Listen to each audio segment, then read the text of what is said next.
You know, there's one thing that I think that most of us that have chosen to carry a gun hear from time to time, and that is when anti-gunners say, well, carrying a gun must mean you have a tiny penis.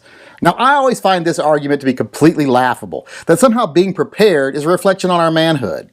Now, let's put aside for a second that I find it humorous that they think that this childish type of schoolyard taunting is going to have any effect on someone that has sat down and made the rational and logical conclusion that they need to be prepared. That's going to make us go, oh my God, you mean they think I got a tiny pecker? Well, then all that reasoning I did doesn't mean anything. I can't carry a gun now. The fact they think that's going to be effective is more a reflection on them than it is on me.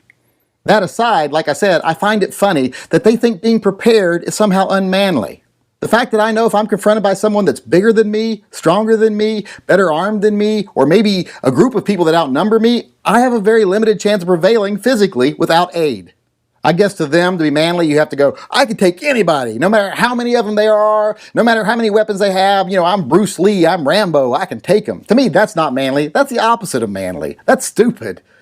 A man is willing and able to recognize his limitations, and he plans to overcome those limitations. That's manly. Taking care of your family, doing what you have to do, admitting your limitations, and then overcoming them to protect yourself and your family, that's manly.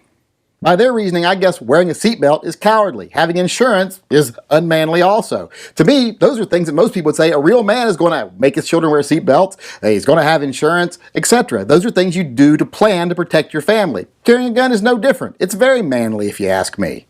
I'm not superhuman, and I know I'm not superhuman. I don't pretend to be. I know there might come a time, it might be a remote possibility, but there might come a time when I need every advantage I can to protect myself and my family, and I'm not going to find myself wanting if that ever happens. So whenever someone tries that ridiculous argument with me, and they try to say, well, because you carry a gun, that must mean you have a tiny penis, I let them know in no uncertain terms, it does not mean that. Carrying a gun does not mean I have a tiny penis. That is purely a coincidence.